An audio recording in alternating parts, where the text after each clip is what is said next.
നമസ്കാരം. ഞാനിപ്പോൾ ഉള്ളത് ഒരു ബുദ്ധക്ഷേത്രത്തിന് മുമ്പിലാണ്.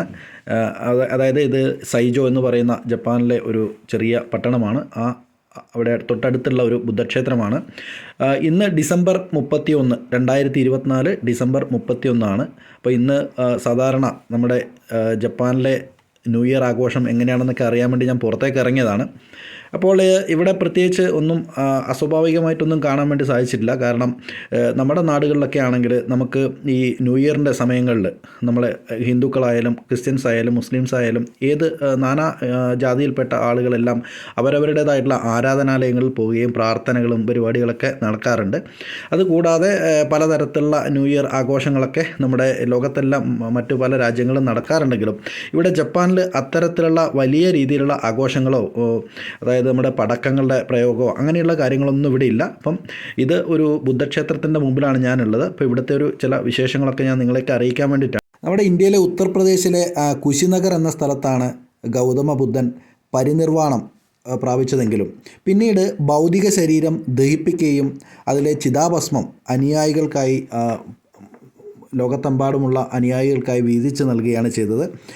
അത്തരത്തിൽ ശ്രീലങ്കയിൽ ഉള്ള പ്രധാനപ്പെട്ട ഒരു ബുദ്ധക്ഷേത്രത്തിൽ നിന്നും ഏതാണ്ട് ഒരു 50 വർഷങ്ങൾക്ക് മുമ്പാണ് ഈ ഒരു ബുദ്ധ പഗോഡയിൽ നമുക്കിപ്പം കാണാൻ പോകുന്ന ബുദ്ധക്ഷേത്രത്തിലേക്ക് ബുദ്ധൻ്റെ ശ്രീബുദ്ധൻ്റെ ചിതാഭസ്മം ഇവിടെ കൊണ്ടുവന്നിട്ടുണ്ട്. ആ ഒരു ചിതാഭസ്മം ഇവിടെ വെച്ച് പൂജിക്കുകയൊക്കെ ചെയ്യുന്നുണ്ട്. അപ്പം ആ ഒരു ബുദ്ധ പഗോഡയുടെ കാഴ്ചകളാണ് ഞാനിന്ന് നിങ്ങളോട് പങ്കുവെക്കാൻ ഉദ്ദേശിക്കുന്നത്. അപ്പോൾ നമുക്കതിൻ്റെ അകത്തുള്ള കാഴ്ചകളൊക്കെ കാണാം. കാരണം നമ്മുടെ നാടുകളിലെ പോലെയല്ല, നമുക്ക് ഇവിടെയുള്ള ബുദ്ധക്ഷേത്രങ്ങളുടെ അല്ലെങ്കിൽ ബുദ്ധ പഗോഡകളുടെ അകത്ത് നമുക്ക് കയറി പോകാനും അവിടുത്തെ കാഴ്ചകളൊക്കെ നമുക്ക് പകർത്താനൊക്കെ സാധിക്കും. അപ്പോൾ അതിൻ്റെ ദൃശ്യങ്ങളാണ് ഞാനിന്ന് നിങ്ങളോട് ഷെയർ ചെയ്യാൻ ഉദ്ദേശിക്കുന്നത്. ഇവിടെയുള്ള മിക്ക ബുദ്ധക്ഷേത്രങ്ങളും ഇതുപോലെയുള്ള ഉയർന്ന സ്ഥലങ്ങളിലായിരിക്കും. അപ്പോൾ അതിൻ്റെ ഒരു നമുക്കിവിടെ നിരവധിയായിട്ടുള്ള സ്റ്റെപ്പുകൾ കാണാം, ജാപ്പനീസിൽ എഴുതിയിട്ടുള്ള ഫ്ലാഗുകൾ കാണാം. അപ്പോൾ അതിൻ്റെ ക്ലോസപ്പ് കാണിക്കാം. അപ്പം ഇതിൻ്റെ ചുറ്റിലും കാണുന്ന മരങ്ങൾ, ഇലകളൊന്നും ഇല്ല ഇപ്പം, കാരണം ഇതിപ്പം ഡിസംബറായി. അപ്പോൾ അത് അടുത്ത ഒരു സാക്കുറ സീസണെ വരവേൽക്കാൻ വേണ്ടിയിട്ട്, അതായത് നമ്മുടെ ഈ ഒരു ഫാൾ സീസണിലെ ഇലകളെല്ലാം പൊഴിഞ്ഞിട്ട് പൂ മുട്ടായിട്ട് നിൽക്കുകയാണ്. ഇനിയിപ്പോൾ അത് അടുത്തൊരു മാർച്ച് ഏപ്രിൽ മാസത്തോടു കൂടി നമ്മൾ ആ സാക്കുറ ഇതൊക്കെ പൂക്കാൻ തുടങ്ങും. അപ്പോൾ ഈ ക്ഷേത്രവുമായിട്ട് ബന്ധപ്പെട്ടുള്ള, അല്ലെങ്കിൽ ബുദ്ധ പഗോഡയുമായിട്ട് ബന്ധപ്പെട്ടിട്ടുള്ള ഒരു ആരാധനയുമായിട്ട് ബന്ധപ്പെട്ടുള്ളൊരു ഏരിയയാണിത്. അപ്പം പിന്നീട് നമുക്കിങ്ങനെ നോക്കിക്കഴിഞ്ഞാൽ നിരവധി സ്റ്റെപ്പുകൾ കാണാം മുകളിലേക്ക്. അപ്പം മുകളിലേക്ക് പോയി കഴിയുമ്പോൾ നമ്മൾ ഇതിൻ്റെ 2 വശങ്ങളിലും നിങ്ങൾ ശ്രദ്ധിക്കുക. 2 വശങ്ങളിലും ഇവിടെ നിരവധിയായിട്ടുള്ള ഇതേപോലെയുള്ള കല്ലിൽ കൊത്തിയിട്ടുള്ള വിഗ്രഹങ്ങൾ കാണാം. അപ്പോൾ ഈ വിഗ്രഹങ്ങളെല്ലാം തന്നെ നമ്മുടെ ഒരു ഇന്ത്യൻ കൾച്ചറുമായിട്ട് ചില സാദൃശ്യങ്ങളൊക്കെ ഉണ്ട്. ഇത് ശ്രീബുദ്ധൻ്റെ പല ഭാവത്തിലുള്ള പല രൂപത്തിലുള്ള വിഗ്രഹങ്ങളാണ് വെണ്ണക്കല്ലിൽ കൊത്തിയെടുത്തിട്ടുള്ളതാണ്. അപ്പം ഇതിൻ്റെ ഈ ഇത്തരത്തിലുള്ള നിരവധി സ്റ്റെപ്പുകളുണ്ട്. ഈ സ്റ്റെപ്പിൻ്റെ 2 ഭാഗത്തും 2 സൈഡിലും നമുക്ക് കാണാൻ വേണ്ടി പറ്റും. ഇത്തരത്തിൽ ഏതാണ്ടൊരു 30ഓളം ഇത്തരത്തിലുള്ള തൂണുകളും ഓരോ തൂണിലും ഇത്തരത്തിലുള്ള വിഗ്രഹങ്ങളും വെച്ചിട്ടുണ്ട്. അപ്പോൾ അത് കൂടാതെ ഇതിൻ്റെ പുറമേ നമ്മുടെ ഇന്ത്യയിലൊക്കെ കാണുന്നില്ലേ, നമ്മുടെ കാവൽ ക്ഷേത്രപാലകർ എന്നൊക്കെ പറയുന്ന ആ ഒരു സങ്കല്പത്തിലുള്ള ഇത്തരത്തിലുള്ള പുറമേയുള്ള ഇതുപോലെയുള്ള വിഗ്രഹങ്ങളും കാണാം. അപ്പം നമ്മളിങ്ങനെ മുകളിലേക്ക് കയറി വന്നതിന് ശേഷം ഇതിൻ്റെ ഒരു ഫസ്റ്റ് ഒരു സ്റ്റെപ്പിലെത്തി. അപ്പം ഈ കാണുന്നതല്ല ക്ഷേത്രം, ഇവിടുത്തെ ബുദ്ധ സന്യാസിമാരൊക്കെ അവർക്ക് താമസിക്കാൻ വേണ്ടിയൊക്കെയുള്ള സ്ഥലങ്ങളാണ്. അപ്പോൾ അവരുടെ അങ്ങനെയുള്ള ഒരു ഏരിയയാണ് ഇവിടത്തേക്ക് വണ്ടി വരും. പക്ഷേ നമ്മൾ സാധാരണ വാഹനങ്ങൾ എല്ലാവരും പൊതുജനങ്ങൾ താഴെയാണ് നിർത്തുക. അപ്പോൾ ഈ ഒരു ന്യൂ ഇയർ ആയിട്ട് ഇവിടെ അധികം വലിയ തിരക്കും കാര്യങ്ങളൊന്നുമില്ല. കാരണം ഇപ്പം നാളെയാണ് ഇവിടുത്തെ ഒരു ചെറിയ പ്രാർത്ഥന. അപ്പം അതൊരു നാളെ 9 മണിക്കാണ്. അപ്പം ഇതുപോലെ ഇന്നിപ്പോൾ ഏതാണ്ട് വൈകുന്നേരമായി. അപ്പം ഈ ഒരു വ്യൂവിൽ ഇപ്പം നമ്മൾ വൈകുന്നേരത്തെ ആ ഒരു സന്ധ്യ നേരത്തെ കൃത്യമായിട്ടുള്ള ആ ഒരു വ്യൂവും കാര്യങ്ങളൊക്കെ കാണാം. അപ്പം അങ്ങനെ ഇവിടെ എത്തി നമുക്ക് ഇവിടെ നിന്ന് നോക്കിക്കഴിഞ്ഞാൽ ആ ക്ഷേത്രത്തിൻ്റെ മെയിൻ കവാടം നമുക്കിങ്ങനെ ദൂരെ നിന്ന് കാണാൻ വേണ്ടി പറ്റും. അപ്പം അതായത് ഈ ഒരു ക്ഷേത്രത്തിൻ്റെ കവാടം നോക്കിക്കഴിഞ്ഞാൽ നമുക്ക് പ്രധാനമായിട്ടും ജപ്പാനിൽ ഷിൻഡോ ദേവാലയവും അതുപോലെ തന്നെ ബുദ്ധ പഗോഡകളുമാണുള്ളത്. ഹിന്ദുയിസവും അതുപോലെ ബുദ്ധിസം രണ്ടും ഏതാണ്ട് എല്ലാം അങ്ങോട്ടും ഇങ്ങോട്ടും കൺസെപ്റ്റുകളൊക്കെ രണ്ട് കൂട്ടരും രണ്ടുപേരും ആക്സെപ്റ്റ് ചെയ്യുന്ന രീതിയിലുള്ളതാണ് ഇവിടുത്തെ ഒരു കാര്യങ്ങളൊക്കെ പോകുന്നത്. എൻ്റെ ക്ഷേത്രത്തിൻ്റെ മെയിൻ കവാടത്തിന് മുമ്പിൽ എത്തിയിട്ടുണ്ട്. നമുക്ക് എൻ്റെ ബാക്കി വിശേഷങ്ങൾ കാണാം. ഇവിടെ ജപ്പാനിലെ അതായത് പൊതു കെട്ടിടങ്ങൾ, പൊതു ബിൽഡിങ്ങുകൾ സാധാരണ പബ്ലിക്കായിട്ടുള്ള മറ്റ് വീടുകളുടെയോ മറ്റ് സ്ഥാപനങ്ങളുടെയൊക്കെ ഗേറ്റുകളിൽ നിന്നും തികച്ചും വ്യത്യസ്തമായിരിക്കും അമ്പലങ്ങളുടെ അതുപോലെ തന്നെ ബുദ്ധ പഗോഡകളുടെയോ അല്ലെങ്കിൽ ഷിൻഡോ ദേവാലയങ്ങളുടെയൊക്കെ ഗേറ്റുകൾ. ഈ ഗേറ്റിൻ്റെ ഒരു പ്രത്യേകത എന്ന് വെച്ചാൽ ഇതൊരു സിംബോളിക്കായിട്ടുള്ള ഒരു ഗേറ്റാണ്. ഇത് പൂർണ്ണമായിട്ടും അടയ്ക്കാൻ കഴിയില്ല. അതായത് നമുക്കൊരു ഡോർ കൊണ്ട് പൂർണ്ണമായിട്ടും ഇതൊരിക്കലും ക്ലോസ് ചെയ്യാൻ പറ്റാത്ത തരത്തിലാണ്. പ്രധാനമായിട്ടും 8 തൂണുകൾ കൊണ്ടാണ് ഇതിൻ്റെ ഈ ഒരു ഗേറ്റ്, ഇത്തരത്തിലുള്ള ഗേറ്റ് നിർമ്മിച്ചിട്ടുള്ളത്. അപ്പോൾ അതിൻ്റെ അകത്ത് സിംബോളിക്കായിട്ട് പല ഇതിൻ്റെ സങ്കല്പങ്ങൾ ഡീറ്റെയിൽ ആയിട്ട് നമുക്കറിയില്ല. അപ്പോൾ അതിൻ്റെ 2 വശത്തേക്കും ഇതേപോലെയുള്ള നമ്മുടെ നാട്ടിലൊക്കെ ചില അമ്പലങ്ങളിലൊക്കെ ക്ഷേത്രപാലകന്മാർ എന്ന് പറയുന്ന ഒരു സങ്കല്പത്തിൽ കാണാം. അതുപോലെയുള്ള രീതിയിൽ ഇവിടെ ഇത്തരത്തിൽ ചിലതിൽ സിംഹത്തിൻ്റെ പ്രതീകങ്ങൾ കാണാം. അല്ലെങ്കിൽ ഈ രീതിയിലുള്ള രൂപങ്ങളൊക്കെ നമുക്കിവിടെ കാണാൻ വേണ്ടി പറ്റും. അപ്പോൾ ഇതാണ് ഒരു ബുദ്ധക്ഷേത്രത്തിൻ്റെ പ്രധാനപ്പെട്ട കവാടം. ഇനിയൊരു ഷിൻഡോ ദേവാലയത്തിൻ്റെ ടോറി ഗേറ്റ്, അതിനെ ടോറി ഗേറ്റ് എന്നാണ് പറയുക. ടോറി ഗേറ്റ് ഇതിൽ നിന്നും തികച്ചും വ്യത്യസ്തമായിരിക്കും. അപ്പോൾ അത് കണ്ടു കഴിഞ്ഞാൽ നമുക്കിത് ഷിൻഡോ ആണോ അതോ ബുദ്ധൻ്റെ പഗോഡേൻ്റെ ആണോ എന്ന് നമുക്ക് കൃത്യമായിട്ട് പറയാൻ വേണ്ടി കഴിയും. അപ്പോൾ ഇവിടെ ദൂരം നോക്കുമ്പോൾ നമുക്കൊരു ചെറിയൊരു രൂപം ഇവിടെ കാണാം. അതൊരു ബെല്ലാണ്, ഒരു മണിയാണ്. അപ്പോൾ ഒരു പ്രത്യേക രീതിയിലാണ് ആ ബെല്ലടിക്കുന്നത്.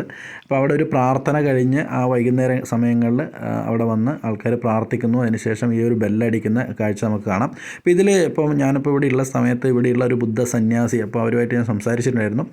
അപ്പോൾ അവരുടെ പ്രാർത്ഥന വൈകുന്നേരങ്ങളിലുള്ള പ്രാർത്ഥന, ഇപ്പോൾ സൂര്യൻ അസ്തമിക്കുന്ന അങ്ങ് ദൂരെ നമുക്ക് കാണാം. അപ്പോൾ അദ്ദേഹം ഒരു പ്രാർത്ഥിച്ചുകൊണ്ട് ബെല്ലുകൾ മുഴക്കുന്നതാണ്. ഈ ഒരു ബുദ്ധക്ഷേത്രത്തിൻ്റെ ഈ മുകളിലെത്തി കഴിഞ്ഞാൽ ഇതിൻ്റെ ചുറ്റിലും ഈ രീതിയിൽ ബുദ്ധൻ്റെ ഒട്ടനവധി ഇത്തരത്തിലുള്ള കല്ലിൽ കൊത്തിയ പ്രതിമകൾ ചുറ്റിലും കാണാം നമുക്ക്. അത് ഈ ക്ഷേത്രത്തിന് ചുറ്റിലും അതിൻ്റെ മൊത്തം ഏരിയയിലും ഏതാണ്ട് 1000-ലധികം ഇത്തരത്തിലുള്ള പ്രതിമകൾ, കല്ലിൻ്റെ പ്രതിമകൾ ഇവിടെയുണ്ട്. ഇതാണ് നമ്മുടെ ആ ബെല്ലിൻ്റെ ഒരു ക്ലോസ് വ്യൂ ആണ്. അപ്പോൾ അവിടെ ആ ബെല്ല് കാണാം നമുക്ക്. ആ ബെല്ലടിക്കുന്നത് സാധാരണ നമ്മുടെ നാട്ടിലടിക്കുന്ന പോലെയല്ല. ഇവിടെ ഒരു മരത്തിൻ്റെ ഒരു കഷ്ണം കൊണ്ടാണ് ആ ഒരു ബെല്ലിലടിക്കുന്നതാണ്. അപ്പോൾ അതായത് നമ്മുടെ മനസ്സിലുള്ള ദുഷിച്ച ചിന്തകളൊക്കെ പുറത്ത് കളയുക എന്നുള്ള അങ്ങനെയുള്ളൊരു സങ്കല്പത്തിലാണ് ഇത് ചെയ്യുന്നത്. ആ ബെല്ല് കൃത്യമായിട്ട് ആ ബെല്ലടിക്കുന്നു ഈ രീതിയിൽ. ഇപ്പോൾ കയറുകൊണ്ട് ഇങ്ങനെ പിന്നോട്ട് വലിച്ച് അങ്ങനെ അടിക്കുകയാണ് ചെയ്യുക. അപ്പോൾ ആ ബെല്ല് നിർമ്മിച്ചിട്ടുള്ളത് ആ ഒരു തൂണുകൾ, 4 തൂണുകൾ കാണാം. ആ 4 തൂണുകളും ആ ഒരു മുഴുവൻ സ്ട്രക്ചർ നിർമ്മിച്ചിട്ടുള്ളത് പൂർണ്ണമായിട്ടും മരം കൊണ്ടാണ്. ഇപ്പോൾ ജപ്പാനിലെ ഒട്ടുമിക്ക നിർമ്മിതികളും ഇതുപോലെ മരങ്ങൾ കൊണ്ട്, പല പഴയ നമ്മുടെ പാലസുകളും ഒക്കെ മരങ്ങൾ കൊണ്ടാണ് നമ്മളിവിടെ ഈ ജപ്പാനിൽ നിർമ്മിച്ചിട്ടുള്ളതായിട്ട് നമുക്ക് കാണാൻ വേണ്ടി കഴിയുക. അപ്പോൾ ഇതിൻ്റെ ചുറ്റിലും ഈ നിറയെ ഇതേപോലെയുള്ള നിരവധിയായിട്ടുള്ള ബുദ്ധൻ്റെ പ്രതിമകൾ, കൽപ്രതിമകൾ നമുക്കിവിടെ ചുറ്റിലും കാണാം. അതിൽ ഓരോന്നിലും ബുദ്ധൻ്റെ ഓരോ ശ്ലോകങ്ങളും കാര്യങ്ങളൊക്കെ എഴുതി വെച്ചിട്ടുണ്ട്. അത് എല്ലാം ജാപ്പനീസിലാണ് ചെയ്തിട്ടുള്ളത്. ഷിൻഡോ ദേവാലയത്തിൻ്റെ ഗേറ്റിനെ നമ്മൾ ടോറി ഗേറ്റ് എന്നാണ് പറയുന്നതെങ്കിൽ നമ്മുടെ ബുദ്ധ പഗോഡകളുടെ അല്ലെങ്കിൽ ബുദ്ധക്ഷേത്രങ്ങളുടെ ബുദ്ധൻ്റെ ആശ്രമങ്ങളുടെ ആരാധനാലയങ്ങളുടെ ഗേറ്റിന് സാധാരണ റോമോൺ ഗേറ്റ് എന്നാണ് പറയുക. റോമോൺ അതുപോലെ ഷിൻഡോ ഷിറേൻ്റെതാണ് ടോറിയും റോമോണും. അപ്പോൾ അത് തമ്മിൽ അതിൻ്റെ ആ ഒരു ഘടന വെച്ചിട്ട് നമുക്ക് തിരിച്ചറിയാൻ വേണ്ടി പറ്റും. ഈ കാണുന്നതാണ് ഒച്ചോസു ജലധാര. ഒച്ചോസു എന്നാണ് ഇതിൻ്റെ പേര്. ഇത് നമ്മുടെ ബുദ്ധ ടെമ്പിളുകളിലും അതുപോലെ തന്നെ ഷിൻഡോ ദേവാലയങ്ങളിലൊക്കെ കാണാം. ഇതൊരു ജലധാരയാണ്, വളരെ ശുദ്ധമായിട്ടുള്ള ഒരു പവിത്രമായിട്ടുള്ള ജലമാണ്. അപ്പോൾ ഇത് നമുക്ക് ഒരു വ്യാളി മുഖത്തിൽ നിന്ന് ഇങ്ങനെ വീഴുന്ന രീതിയിലാണ് ഇവിടെ ക്രമീകരിച്ചിട്ടുള്ളത്. അവിടെ ഒരു നല്ലൊരു ടാങ്കിൽ ക്രമീകരിച്ചിട്ടുണ്ട്. അപ്പോൾ ആ വെള്ളം കോരി നമുക്ക് ആദ്യം നമ്മുടെ ഇടത് കൈ, പിന്നീട് വലത് കൈ, പിന്നെ അതിന് ശേഷം നമ്മുടെ വായു കഴുകുക. ആ ഒരു ക്രമത്തിൽ ഇവിടെ വരുന്ന ആളുകളൊക്കെ അങ്ങനെ ചെയ്യാറുണ്ട്.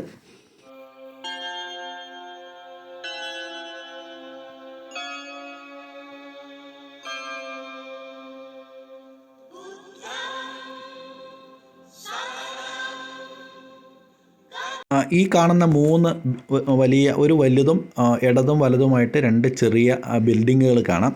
അപ്പോൾ ഇതിൽ ഏറ്റവും നടുവിൽ കാണുന്നതാണ് മെയിൻ ഹാള്. അതിനെ കൊന്തോ എന്നാണ് പറയുക.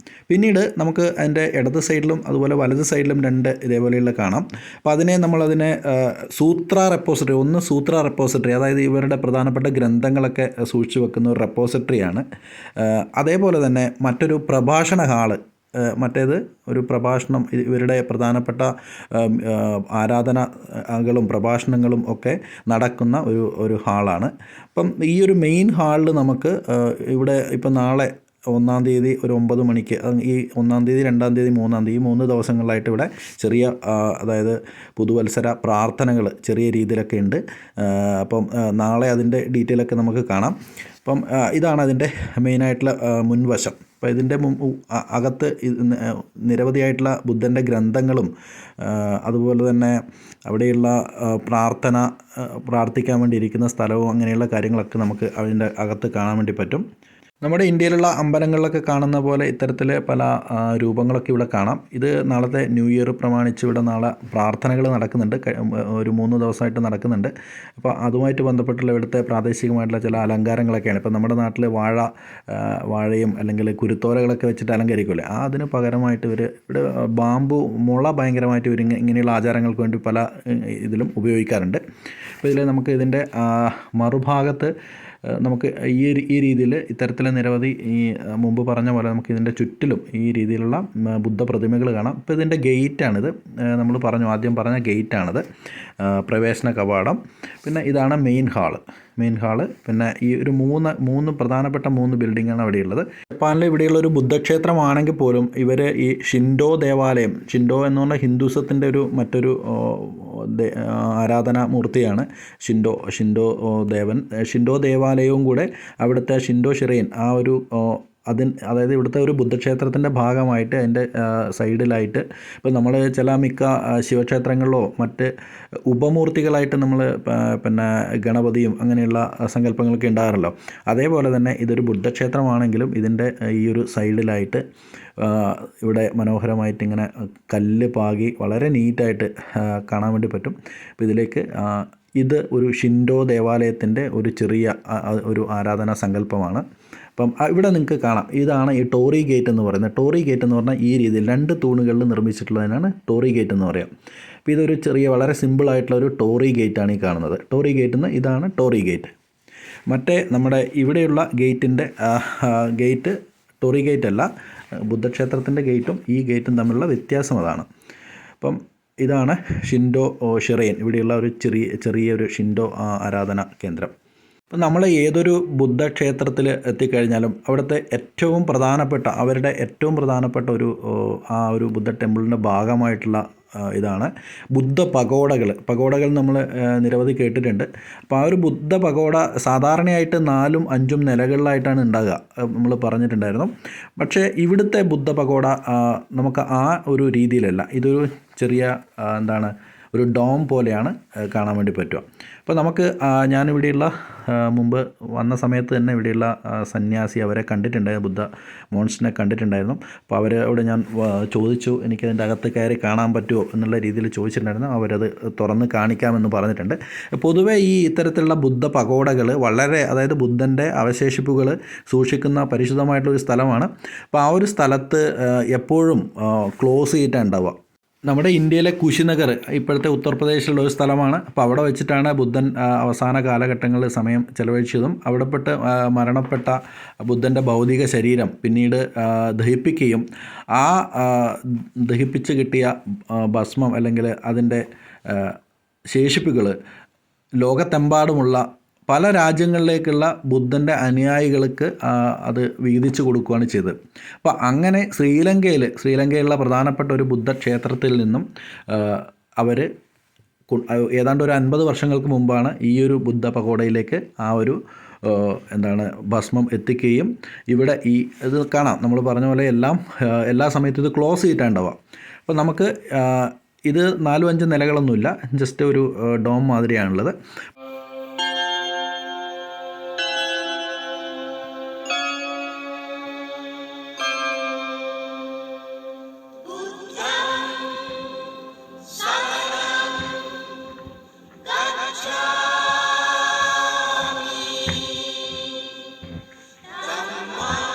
ഞാനിപ്പോൾ വന്ന് റിക്വസ്റ്റ് ചെയ്ത സമയത്ത് അവർ അതിൻ്റെ അകം തുറന്ന് കാണിക്കാൻ വേണ്ടിയിട്ട് വന്നിട്ടുണ്ട്. ഇവിടുത്തെ ഒരു പ്രധാനപ്പെട്ട ഒരു സന്യാസിയാണ്, ബുദ്ധ സന്യാസിയാണ്.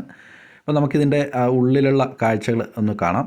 അപ്പോൾ അങ്ങനെ നമ്മൾ ഇതിൻ്റെ അകത്തെത്തി. അകത്ത് തുറക്കുമ്പോൾ തന്നെ വളരെ എന്തോ ഒരു ഭയങ്കരമായിട്ടുള്ളൊരു ചൈതന്യം നമുക്കിങ്ങനെ തോന്നുന്നുണ്ട്.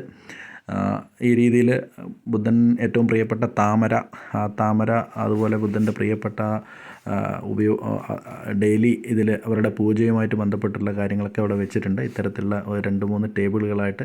ഇപ്പോൾ ഇവിടുത്തെ ഏറ്റവും പ്രധാനപ്പെട്ട സന്യാസികൾ അവിടെ വന്നിരിക്കാറൊക്കെ ഉണ്ട്. അവർ ഇരുന്നിട്ടാണ് പ്രാർത്ഥനയും കാര്യങ്ങളൊക്കെ ചെയ്യുക. അപ്പം അതേപോലെ ഇതിൻ്റെ ഏറ്റവും മുമ്പിലായിട്ട് കാണുന്ന ആ ഭാഗത്താണ് ബുദ്ധൻ്റെ ചിതാഭസ്മം സൂക്ഷിച്ചു വെച്ചിട്ടുള്ളത്. അപ്പം അതൊരു ചില്ല് കൂട്ടിൽ വളരെ ഭംഗിയായിട്ട് അവരവിടെ വെച്ചിട്ടുണ്ട്. അപ്പോൾ അതിൻ്റെ മുമ്പിൽ വന്നുകൊണ്ട് നമുക്ക് പ്രാർത്ഥനയും കാര്യങ്ങളൊക്കെ നടത്താം.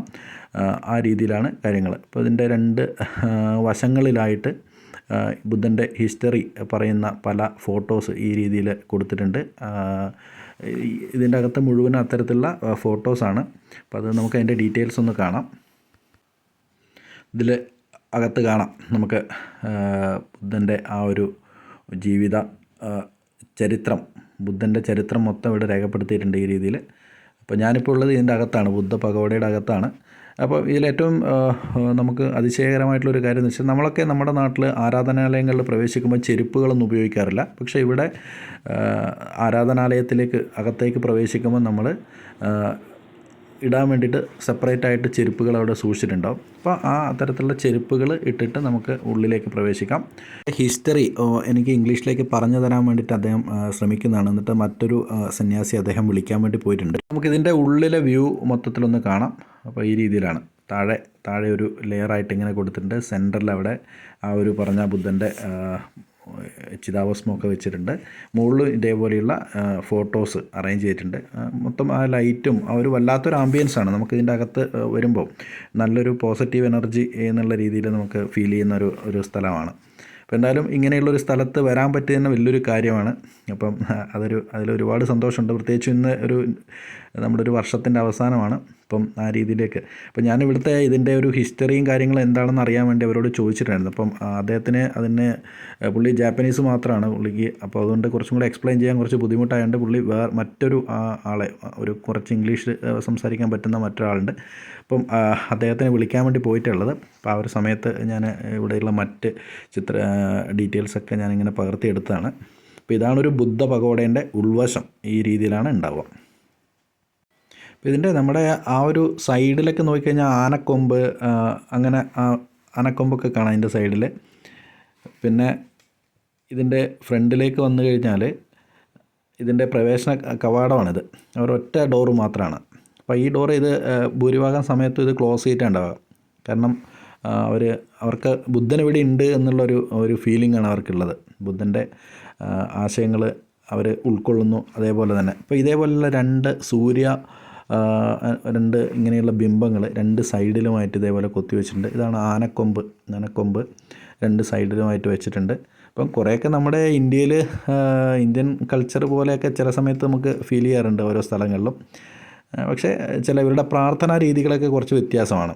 അങ്ങനെ മറ്റൊരു സന്യാസിയെ പറഞ്ഞു വിട്ടു. ഇപ്പോൾ ജപ്പാനിലെ ആളുകളുടെ ഒരു പ്രത്യേകതയാണ്, നമ്മളൊരു കാര്യം ചോദിച്ചു കഴിഞ്ഞാൽ അവരത് എന്ത് എഫേർട്ട് എടുത്തിട്ടും അവരത് ചെയ്തു തരും. അപ്പോൾ ആ ഒരു രീതിയിലാണ്. അപ്പോൾ അതൊക്കെ ഒരു ബുദ്ധിസത്തിൻ്റെയൊക്കെ ചെറിയൊരു ഇൻഫ്ലുവൻസൊക്കെ ആയിരിക്കാം. അപ്പോൾ അദ്ദേഹം ഇവിടെ വന്നു. ഞാൻ ആ സംഭാഷണം ഇതിൽ ഇടാത്തതെന്ന് വെച്ചാൽ അദ്ദേഹം കുറച്ചൊക്കെ ഇംഗ്ലീഷ് സംസാരിക്കും, ബാക്കി ജാപ്പനീസിലാണ്. അപ്പോൾ അതുകൊണ്ടാണ് ആ ജാപ്പനീസിൽ ഞാനതിൻ്റെ ഈ ഒരു ടെമ്പിളിൻ്റെ ഹിസ്റ്ററിയും കാര്യങ്ങളൊക്കെ ചോദിച്ചാണ്. അപ്പോൾ അദ്ദേഹം പറയുന്നത്, അതായത് ഇവിടെ ഏതാണ്ട് ഒരു 50 വർഷങ്ങൾക്ക് മുമ്പാണ് ശ്രീലങ്കയിൽ നിന്നാണ് ഇങ്ങോട്ട് ബുദ്ധൻ്റെ ചിതാഭസ്മം കൊണ്ടുവന്ന് ഇവിടെ ചെയ്തിട്ടുള്ളത്, ഇങ്ങനെ ഒരു പഗോഡ നിർമ്മിച്ചിട്ടുള്ളത്. സാധാരണ ഈ മിക്ക ബുദ്ധക്ഷേത്രങ്ങളിലും ബുദ്ധൻ്റെ എന്തെങ്കിലും ഒരു അവശേഷിപ്പുകൾ അവരിതേപോലെ ഓർമ്മയ്ക്ക് വേണ്ടി സൂക്ഷിക്കാറുണ്ട്, ആരാധനയ്ക്ക്. ബുദ്ധൻ എന്നുള്ള കൺസെപ്റ്റിൽ. അപ്പം അതാണ് ബുദ്ധ പഗോഡ. അത് മിക്ക ബുദ്ധക്ഷേത്രങ്ങളിലും ഇതിൻ്റെ കൂടെയായിട്ടൊരു പഗോഡയും കൂടി ഉണ്ടാവും. പഗോഡയിൽ എന്തെങ്കിലും ഒരു ബുദ്ധൻ്റെ ഇത്രയുള്ള അവശേഷിപ്പുകൾ ഉണ്ടാവും. അപ്പോൾ ബുദ്ധൻ ഈ രീതിയിൽ ശ്രീബുദ്ധൻ്റെ അവശേഷിപ്പുകൾ ഒരു ഒട്ടനവധി രാജ്യങ്ങളിലേക്കായിട്ട് നമ്മൾ വ്യാപിച്ച് കിടക്കുന്നുണ്ട്. അതായത് പല രാജ്യങ്ങൾ, ഇപ്പോൾ ഉദാഹരണത്തിന് ജപ്പാൻ, ഇന്ത്യയിലും പല സ്ഥലങ്ങളിലും ബുദ്ധൻ്റെ അവശേഷിപ്പുകളുണ്ട്. അതേപോലെ തന്നെ ജപ്പാൻ, കൊറിയ, മലേഷ്യ, ബംഗ്ലാദേശിൽ വരെ ബുദ്ധൻ്റെ അവശേഷിപ്പുകളുണ്ട്. ശ്രീലങ്ക, അതുപോലെ മ്യാൻമാർ, ഇങ്ങനെ നിരവധിയായിട്ടുള്ള രാജ്യങ്ങളിൽ ഈ ബുദ്ധിസത്തിൻ്റെ വേരുകളുണ്ട്. ഇപ്പോൾ ബുദ്ധൻ്റെ പല ശിഷ്യന്മാരും പല ബുദ്ധൻ്റെ അനുയായികളൊക്കെ അവിടെയുണ്ട്. അപ്പോൾ അവരൊക്കെ ഈ പറഞ്ഞ പോലെ അവരുടെ ഈ അവിടെയൊക്കെയുള്ള ബുദ്ധക്ഷേത്രങ്ങളിലൊക്കെ തന്നെ ഇത്തരത്തിലുള്ള ബുദ്ധ പഗോഡകളുണ്ടാവും. ആ പഗോഡകളിൽ ബുദ്ധൻ്റെ എന്തെങ്കിലുമൊക്കെ ആയിട്ട് ഈ അവശേഷിപ്പുകൾ സൂക്ഷിച്ചിട്ടുണ്ടാവും. അപ്പോൾ ഇവിടെ ബുദ്ധൻ്റെ ആ ഒരു സംസ്കരിച്ച ചിതാഭസ്മമാണ്. അപ്പം അത് ഏതാണ്ട് ഒരു 50 വർഷത്തിന് മുമ്പ് കൊണ്ടുവന്നതാണ്. അപ്പം ഇവിടെ മാത്രമല്ല, ജപ്പാനിലെ ഏതാണ്ടൊരു 20-ലധികം ബുദ്ധക്ഷേത്രങ്ങളിൽ ബുദ്ധൻ്റെ ഈ ചിതാഭസ്മം കൊണ്ടുവന്ന് ഇത്തരത്തിൽ പഗോഡകളിൽ സൂക്ഷിച്ചിട്ടുണ്ട്. മറ്റ് സ്ഥലങ്ങളിൽ മറ്റ് വസ്തുക്കളായിരിക്കും ബുദ്ധൻ ഉപയോഗിച്ച, അല്ലെങ്കിൽ ബുദ്ധൻ്റെ ആ രീതിയിലാണ് സൂക്ഷിച്ചു വെച്ചിട്ടുള്ളത്. അപ്പം ഒരു ന്യൂ ഇയറിൻ്റെ തലേദിവസം ജസ്റ്റ് ഞാനിവിടെ എന്തൊക്കെയാണ് കാര്യങ്ങളെന്ന് അറിയാൻ വേണ്ടി, ജപ്പാനിലെ ന്യൂ ഇയർ എന്താണെന്നൊക്കെ അറിയാൻ വേണ്ടി വന്നതാണ്. അപ്പോൾ ആ ഒരു സമയത്താണ് ഇദ്ദേഹം നമ്മൾ സംസാരിക്കുകയും കാര്യങ്ങളൊക്കെ ചെയ്തത്. അപ്പോൾ എന്താ പറയുക, അപ്പം ബുദ്ധിസം പ്രൊമോട്ട് ചെയ്യുന്നതല്ല, ബുദ്ധൻ്റെ ആശയങ്ങൾ ഇപ്പം ജപ്പാനിലെ എന്താ പറയുക, ജപ്പാനിലെ ആളുകൾ അവരേറ്റവും കൂടുതൽ കർമ്മയ്ക്കാണ് പ്രാധാന്യം കൊടുക്കുന്നത്. അവരുടെ ജോലി കൃത്യമായിട്ട് ചെയ്യുക. അതുകൊണ്ടാണ് ജപ്പാൻ ലോകത്തിന് മുമ്പിൽ ഇത്രയും അടിപൊളിയായിട്ട് ടെക്നോളജി കൊണ്ടും എല്ലാം കൊണ്ടും, അതായത് രണ്ടാം ലോക മഹായുദ്ധത്തിൻ്റെ സമയത്ത് ജപ്പാനിലെ ഹിരോഷിമയിലും നാഗസാക്കിയിലൊക്കെ ബോംബ് സ്ഫോടനം നടത്തിയിട്ടുണ്ട്. അത് ജപ്പാനെ മൊത്തം ചുട്ട് ചാമ്പലാക്കിയ ഒരു സംഭവമായിരുന്നു. അവിടെ നിന്ന് അവർ ഇന്നിപ്പം ആ ഒരു ഹിരോഷിമ പീസ് മെമ്മോറിയൽ പാർക്കിലും ആ കാര്യങ്ങളിലൊക്കെ പോയി, അതിൻ്റെ വീഡിയോ നമ്മൾ മുമ്പ് ചെയ്തിട്ടുണ്ടായിരുന്നു. അവിടെയൊക്കെ പോയി കഴിഞ്ഞാൽ ഇങ്ങനെ ഒരു സംഭവം അവിടെ നടന്നതായിട്ട് യാതൊരു അവിടെയുള്ള ആ ഒരു മോണുമെൻറ്റ് മാത്രമേ ഉള്ളൂ. അല്ലാതെ ഒരു ബോംബ് സ്ഫോടനം നടന്ന സ്ഥലമാണെന്നോ അങ്ങനെയൊന്നും നമുക്ക് കാണാൻ വേണ്ടി, ഇതെല്ലാം നമ്മൾ വിരൽ ചൂണ്ടുന്ന എന്താണെന്ന് വെച്ചാൽ ഇവിടെയുള്ള ആളുകളുടെ കൃത്യമായിട്ടുള്ള, അതായത് ഇവർ ആശയത്തിലാണ് ഇവർ പ്രാധാന്യം കൊടുക്കുന്നത്. അതേപോലെ സത്യസന്ധത, ഹോണസ്റ്റി, ഈ കാര്യങ്ങളിലൊക്കെ അവർ അതേപോലെ തന്നെ അവർക്ക് ആ ഒരു ജോലി ചെയ്യാനുള്ള വളരെ കൃത്യമായിട്ടും വളരെ എന്താ പറയുക സിൻസിയറിറ്റിയൊക്കെ ഇവരുടെ ഒരു പൊതു സ്വഭാവമാണ്. അപ്പോൾ നമ്മൾ ജപ്പാനിൽ നമുക്ക് എവിടെ പോയി കഴിഞ്ഞാൽ നമ്മൾ വീടിൻ്റെ വാതിൽ പൂട്ടേണ്ട ആവശ്യമില്ല, അല്ലെങ്കിൽ നമ്മുടെ ഒരു പേഴ്സ് വഴിയിൽ വീണ് പോയി കഴിഞ്ഞാൽ ആരും എടുത്തിട്ട് പോവില്ല. അപ്പോൾ അങ്ങനെയാണ് ഇവിടുത്തെ, കാരണം അത് ഈ ഒരു ബുദ്ധിസത്തിൻ്റെ ഇൻഫ്ലുവൻസ് ഭയങ്കരമായിട്ട് ഉണ്ട് എന്ന് നമുക്ക് പറയാൻ വേണ്ടി പറ്റും. അപ്പോൾ ഇവിടെ ഈ ഒരു ബുദ്ധൻ്റെ ചിതാഭസ്മത്തിൻ്റെ മുമ്പിൽ ഇവിടെ ഒരു പ്രാർത്ഥിക്കാറുണ്ട്. അപ്പം ഞാനും ജസ്റ്റ് ഒന്ന് ഇവിടെ വന്നു ആ ഒരു സമയത്ത്. കാരണം നമ്മൾ ഇപ്പം അമ്പലങ്ങളിലാണെങ്കിലും പള്ളികളാണെങ്കിലും എല്ലാ ദൈവവും ഒന്നാണെന്ന് വിശ്വസിക്കുന്ന ഒരാളാണ്. ദൈവം എന്നുള്ള ഒരു സങ്കല്പം, അത് ഒരു ശക്തി, ദൈവം ഉണ്ടോ ഇല്ലയോ എന്നുള്ളത് പല ആൾക്കാരും പല രീതിയിൽ ചർച്ച ചെയ്യുന്ന കാര്യമാണ്. എങ്കിലും ഏതോ ഒരു ഇത്തരത്തിലുള്ള പ്രപഞ്ച ശക്തികളുണ്ട് എന്ന് നമ്മൾ വിശ്വസിക്കുകയാണ്.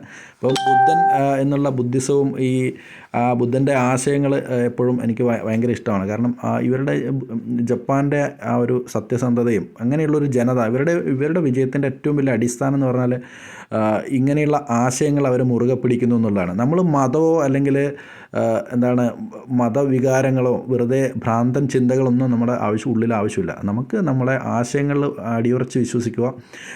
നമുക്ക് നമ്മുടെ പ്രവർത്തികളിൽ നമ്മുടെ കർമ്മ നല്ലത് ചെയ്യുക, നല്ല രീതി, അതിപ്പം ഹിന്ദു ആയാലും മുസ്ലിം ആയാലും അല്ലെങ്കിൽ ക്രിസ്ത്യാനി ആയാലും ആരായാലും നല്ല രീതിയിൽ പ്രവർത്തിക്കുക, നല്ല രീതിയിൽ മുന്നോട്ട് വരിക. അപ്പോൾ എല്ലാവർക്കും ഒരു ഹാപ്പി ന്യൂ ഇയർ ഞാൻ ആശംസിക്കുകയാണ്.